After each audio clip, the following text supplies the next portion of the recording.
All right, can we go? Can we start? You want to behave so we can actually do this, Anton? No, I usually like misbehaving. We are not shaming people who get COVID, Anton. Definitely not. We're just shaming Marco. Are we ready? Is This Going to Kill Me? A health podcast with Howard Feldman and Dr. Anton Meyberg. I've long been concerned that my parents were trying to kill me. I'm Howard Feldman, and this is an episode of Is It Going to Kill Me? It is Sunday the 12th of March. Good morning.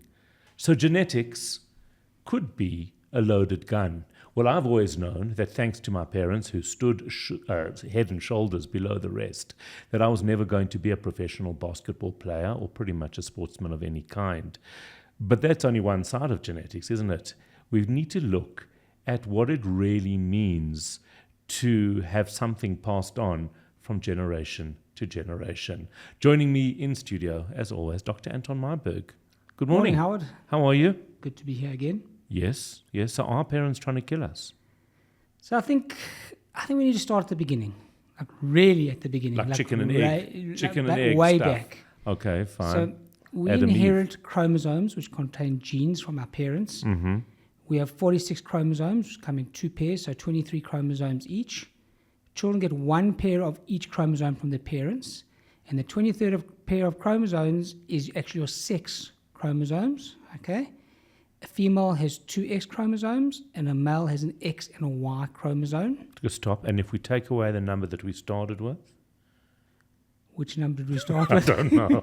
All right, you just confused me with so many numbers So there. it's important. We have 23 pairs of Yes, chromosomes, which yes. is 46, which contain the genes. Okay, A got it. female has two X chromosomes, which is important, and a male has an X and a Y chromosome. And the importance of this is that each daughter gets an X chromosome from their mother and an X chromosome from their father. And each son gets an X chromosome from their mother and a Y chromosome from their father. So that's just a bit of a background of what the genetics and chromosomes are, and those are the links to what transmits the messages throughout our body and what portrays the future for us. But I heard an analogy the other day saying that genetics loads the gun, but the environment pulls the trigger. Say that again. Genetics loads the gun, But the environment, pulls the In trigger. other words, our diets, our behavior, our physical activity, our stress, our exercise, exposure to toxic substances, these are the things that play a role. So it doesn't matter if we've got cuck genes, if you think your parents are trying to kill you. It matters.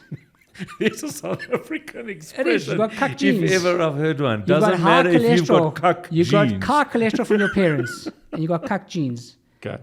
But And you is, need to hold on, is modify cuck it. genes a medical term? It's a medical term. Is it in Because like it's like is it- Gattaca, G-A-T-T-A-C-A, so it's, cuck is part of that middle thing, okay? Right, okay, But fine. what I'm trying to say is you don't have to succumb to what you've got. If you have got really bad genes, there are ways to modify the outcomes, exercising, medication, dietary modifications, all things like that. So if you've got a father who's got, let's say, ischemic heart disease, who carries genes that make your heart valves tight or your coronary arteries tight or full of cholesterol, there are ways in order to almost go beyond that by exercising, by staying on good All right, medication. but I'm still not eating going well. to be an Olympic athlete Why not? because I got cuck genes. No, that's laziness. No, laziness is not part of your genes, okay? Actually, Maybe if your genes are too tight, that's why you'll be lazy. That's the only reason. But there's no reason to say that you can't be an athlete. Your genes don't determine the fact that you can't be a sports person or but come excel on, in certain things. within limits. But within limits. certain families do have good sporting genes, and Yes. we know that type of thing. But you Yes. can modify that, and you can change it, and you can work against it. Okay, so let's just there's the plain old physical stuff. How tall I'm going to be, what color, The color of your eyes, your hair or lack of hair. I want to talk or about lack of that. hair, I want to talk yeah. about that because there's so many things. No, it comes from the mother side, From the mother's brother, from yes, this, that. yes, yeah. I've heard it all. It's all genetics. But does it all really in the only genes. come from the mother side? So it comes from the mother's side. It does. It comes from the Does it mother's really? side. We look at people with. I really do have cuck genes.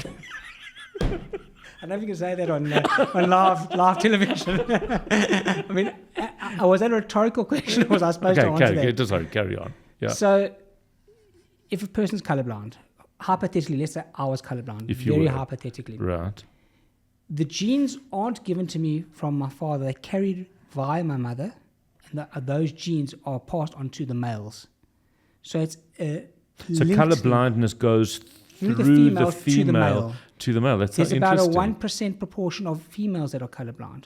But that's very rare. Okay. And that's when you get genetic mutations and changes in things. So color blind, but yet it comes through the mother side. Comes through the mother's That's side. so interesting. Yeah. So, I mean, I love that yellow shirt you're wearing. It is Yes, stunning. yes, yellow is my color. Yeah. So, okay, so there's certain things that the physical attributes around our genes, and then there's obviously something that is a lot more nuanced. You know, there's that, what's the BRCA gene that people talk about? So that's a very important gene, and that we finding that, especially in Ashkenazis, and it's a gene that's involved in transmission of certain cancers. How do I spell that? BRCA, BRCA. Okay. So a lot of people are testing for it, and it's not a simple test. You don't go just say, well, let me test for the BRCA gene, and if I find it positive, what do I do? There's a whole lot of social counseling and genetic counselors that are getting involved in this type of decision, because let's say you found that you're BRCA positive. It means you've got a higher predisposition for things like breast cancer, ovarian cancers, and you have to make a decision as a female. Would you want a mastectomy now? Would you want an oophorectomy? Would you like to have your ovaries removed? And it's a tough decision. It's a very real, very hard Because decision. if there's breast cancer in the family, or if there's ovarian cancer, you know, the genes are pointed towards that direction if you've got this BRCA gene. And you have to make a very tough decision together with your family to decide, do you want to wait? Can you wait? Can you afford to wait? Or do you want to go through the whole cycle of having surgery in order to prevent the gene from overtaking your course in life? Wow. So there's a lot of aspects to that. There's an emotional, there's physical, there's Genetic counseling, which is so yeah. important to understand your risks.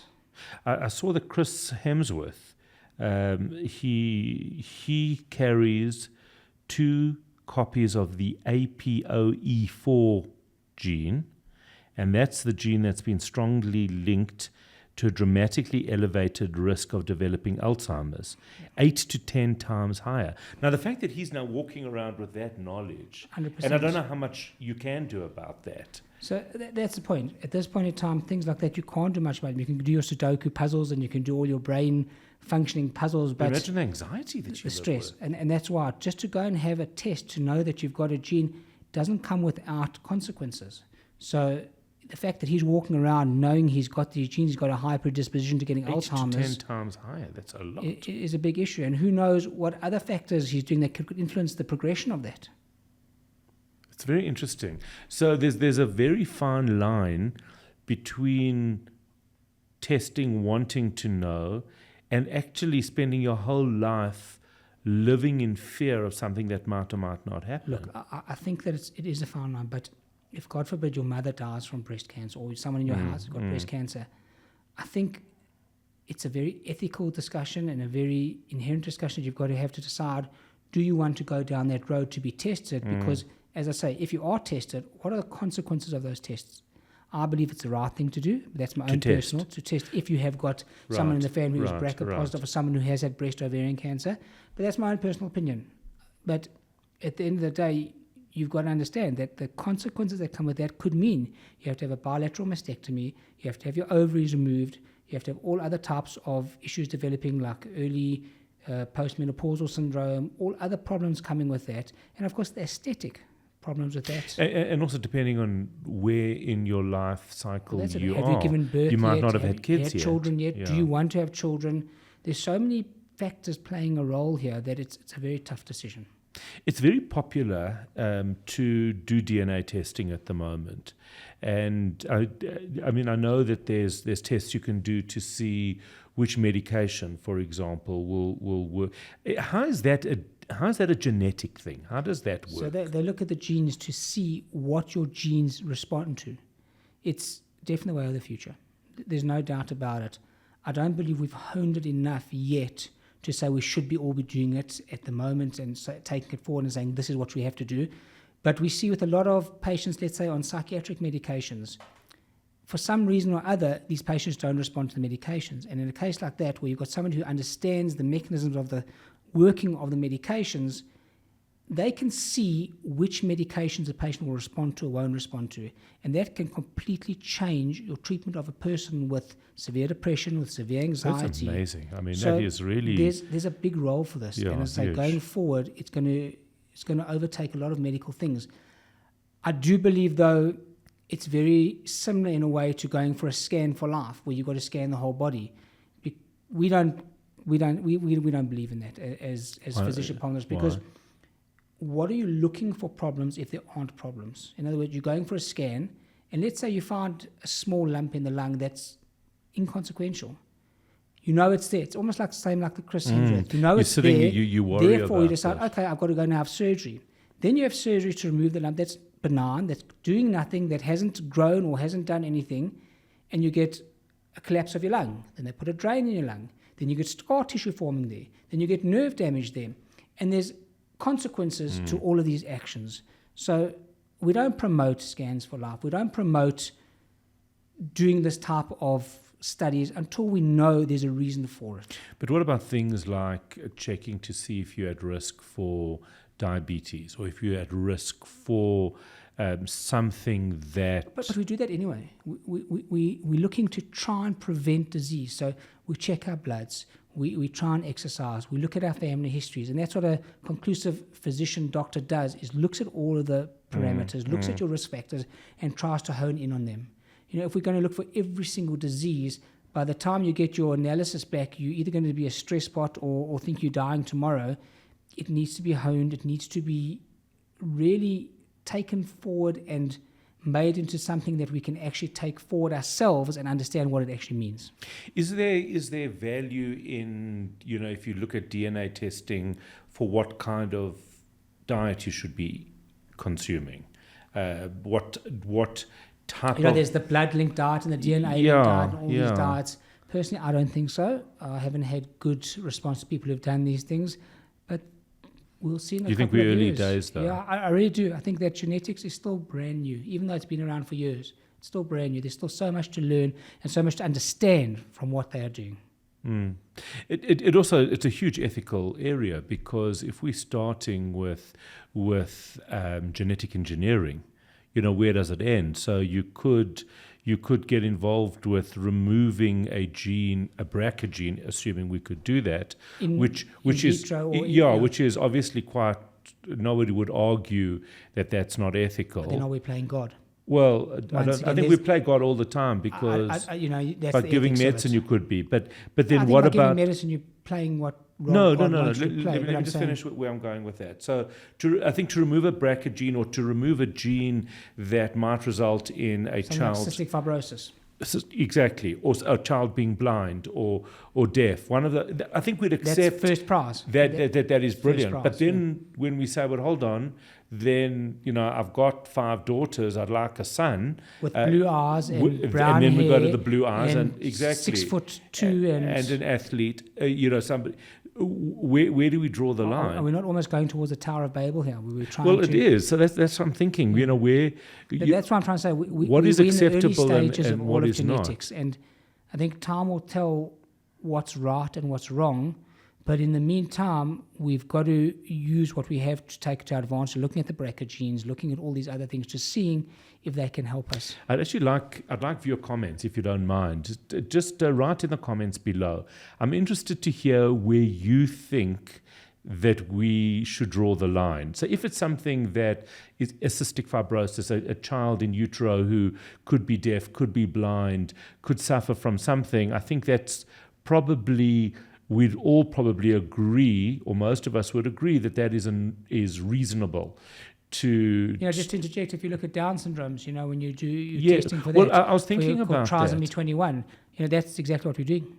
We're looking yes, at the I remember genes, at the looking time at when we were the having kids, chromosomes. a few friends of ours said they're not testing because they're not going to do anything about it anyway. Right. So that's a few, and it's not the majority. That's a minority. I get that, but it's just an interesting thing. Yeah. But what I'd like people to answer in the comments is, where do you draw the line? Do you think choosing a gender, selecting a gender, is ethical, or the color of a kid's eyes or hair, or how athletic they are. Or should you wait to see if the child's got something severely wrong with him from a medical point of view, and is that more ethical? Yeah, good questions. it is. I'm just interested to hear There's no people's right view on answers. it. I really don't believe there are any right answers, because everyone's going to have a different opinion. Yeah. And I don't think people's opinions are wrong. People have just got different beliefs. Just interesting. Yeah. It's very, very interesting. In terms of how much does genetics now influence treatment for specific cancers? In other words, I think I heard that if somebody has a certain type of lung cancer, there's a way in which their genetics are matched to a treatment. So they do something called immune modulators and immune phenotyping, and they look at the actual phenotype of the genes to see if they actually can be treated by a certain type of treatment. So it's playing a huge role in cancer treatment and oncology treatment, and they're giving medications that aren't really chemotherapy anymore, but are targeted medications towards those conditions, for instance, like melanoma or certain lung cancers, things like that. Unbelievable. Yeah. So it is a huge, it sounds like a huge area of growth. It's a huge area of growth, and it's growing consistently on a day-by-day basis, and there's still so much more to learn. If somebody is, God forbid, in that situation, I'm presuming that the oncologists are all up to date with this type of thing. You know, so they would likely guide. Yes, they generally do. They will guide you, When through they that. do the histology, which is the tissue typing on the cancer, they already send it for all these type of tissue types and things. Absolutely fascinating. So let's just go back. Let's just summarize this. So now we're going to mix metaphors, but we are dealt a hand of cards. Right. You know, we've got those cards in our hand. We can't help. We can't help, certainly, the genetics that our parents gave us. A lot of our communities have interbred, the Afrikaans community, the Jewish community. A lot of our communities interbreed with each other to make those genetics even stronger. Right. So Jewish vulnerabilities, Afrikaans vulnerabilities, a lot of communities do that, and which is obviously a problem, right? How do we deal with these things? So I think we know our phenotypes, we know what certain communities suffer from. If you look at the Indian community, they've got a high propensity for high cholesterol, for diabetes. If you look at the Jewish community, also high propensity for high cholesterol, diabetes. Anxiety is not genetic, but it's... It is. I'm not sure. I don't think your mother was anxious. I think you made her anxious, but that's not genetic. That's made her completely mad. Yes, yeah. But that's something completely different. The point is that... No, anxiety and depression? So anxiety is also something that happens because of circumstantial events. It can't only Because be a everybody genetic wants thing. to kill us, Anton. Everybody wants to kill us. Do you know how nerve-wracking that Genetics is? loads the gun, and the environment pulls the trigger. I'll tell you something else. Yeah, Most Jews living in South Africa are children of survivors of some sort. right. We are genetically predisposed to run.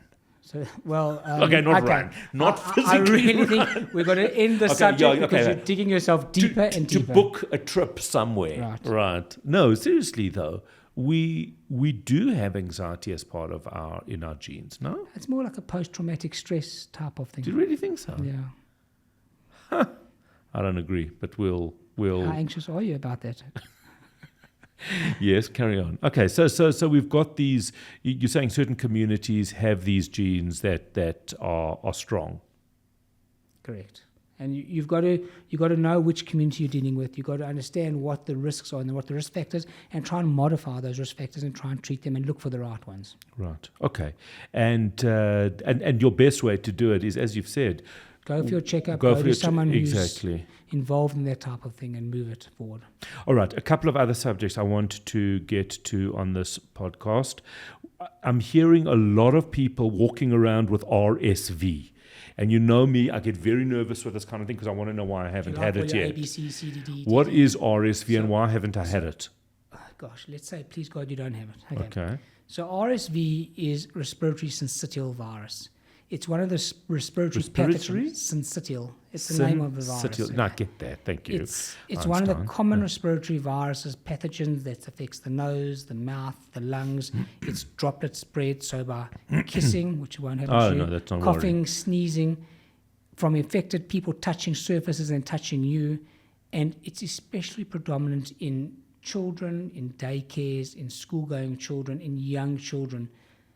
children develop a condition called bronchiolitis, which is an inflammation of the small airways in their lungs, which can lead to pneumonia. The big worry for us now going into winter is that we're going to develop a triple-demic. Now, how's this for getting your anxiety levels up? So a triple-demic is what they've just experienced now in the Northern Hemisphere, where they've had flu, COVID, and RSV. So you've got all three of these viruses circulating around. I can't. And that's the whole importance. We go back I'm to not going to being survive vaccinated. winter. Well, you can do what you said, you can run. Okay, so the point is vaccination is key here. There's no effective vaccination against RSV at the moment, but there are effective vaccinations against influenza and COVID. And the similarities between all three viruses is quite sort of on the same spectrum. Cough, sneezing, shortness of breath. Is it important to identify which a person might have had? Well, it's important for children from a point of view because you know they're going to develop a bronchiolitis or pneumonia. Okay.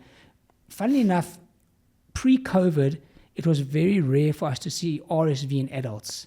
Post-COVID, we're seeing a huge spike in RSV That's so in adults. interesting. Why do you think that is? Is that mutation? Is that genetic variation? We don't know if things change because of that. Could it be that our immunity is a bit more challenged because we haven't been exposed? Very possibly. And in adults, it generally leads to a worsening of asthma or emphysema or heart failure when you get the virus, but it gets better. But it definitely is a very common virus. Mm. It can be quite debilitating in young children and in adults, but treated properly with symptomatically. So traditionally, young children were much more susceptible to this. Right. And the treatment for it? So it's symptomatic treatment. Okay. If the child needs oxygen, exactly. If the child needs oxygen, there are a few antiviral medications that they're looking at giving that will decrease the amount of time or the duration that the virus circulates in your body. You generally are contagious for about 3 to 8 days. But there's no vaccine yet for RSV, which they are working on. Yeah, I'd like one of those. It's analgesia. It's something to bring the temperature down. Oxygen, nebulizing if necessary. When do we start? Do we start to receive the flu vaccines? So the flu vaccines traditionally come out at the end of March. That's in a few weeks now. That's in about 2 weeks' time. Put an alarm on for that. It's very important, flu vaccine. Yeah. Very, very important. And if you haven't had your COVID booster, you should have your COVID booster in the one arm and your flu vaccine in the other arm. Seriously? Yeah. Like even the same day? Same day. There's no problem with it. We just have it in different arms. And there's nothing to be... I want to bet about the fallacy about what people think that you get your flu vaccine and you get sick that day. It's a dead vaccine. So there's no live virus in the vaccine. So it cannot make you sick. If you're going to get sick, you're going to get sick anyway at that time. It just sometimes coincides with getting the vaccine at that stage. But it's okay. You can go and get your flu vaccine, your COVID booster on the same day. Although you can get quite ill from the COVID booster. Yeah, you can get a fever and you can get sore muscles and aching, but it doesn't inherently make you sick. Are you still recommending no exercise for a week after your COVID vaccine booster? So basically with the Pfizer vaccine, we know that we're recommending no exercise in young adults. But I just think rather be careful than not. So just... for a couple of days, don't exercise and then start. Just play it safe. Right, okay. And the flu vaccine? You don't have to worry about nothing. That you just carry on your... It's a completely different mechanism. It's a different dead virus. But RSV, there's no vaccine at this stage. There's no vaccine for RSV. And you got to go back to your basic tenets of hand washing, of when you touch things. Is it very transmissible? Very transmittable. Very transmittable. That's why it's so transmittable between young children at daycare centres, and that's why it gets transmitted to adults. They take it home with them, they sneeze, they cough. Do you recommend people wearing masks when they're sick, when they're out there, even if they don't know what it is? Look, people with masks irritate me, you should know. Masks have been shunned for many years. I think you're asking the wrong person here, because me personally, I think masks are very effective. Right. So if you're walking around with a virus that's very transmissible, and you know you've got the virus and you're sick, then I think you should wear a mask to protect other people around you. And I don't think there's a problem with it, and I don't think there's anything wrong with it. No, I don't think so either, really. I don't know why. Maybe it's a throwback thing. It's a stereotype. It could be. But if you're sick, rather wear a mask, protect other people around you. Okay, so you recommend it if people are sick, you're going out, you haven't tested, you don't know what you've got. Especially now going into winter. Yeah. Look, it's not going to happen because people we've spoken about this many times, people have got such severe mask fatigue, and apathy that it won't happen. But if you do feel that you are sick and you want to protect Do other people, you now wear a mask? so I routinely wear a mask now in my practice.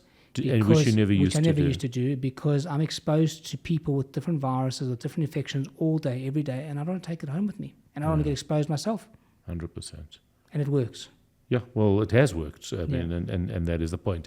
That is unfortunately all we have time for. I'm very excited about next week as well.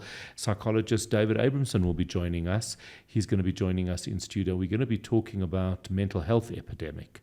Is there one? How serious is it? What kind of pressure are people under? We are definitely seeing it. We spoke about it a bit last week as well. It keeps creeping into these conversations, so we thought we would get an expert in, ask David Abramson to join Dr. Anton Meyberg and myself in studio, and we're going to be talking about that. Do not forget to subscribe, because that's your best way of knowing when a new episode is released.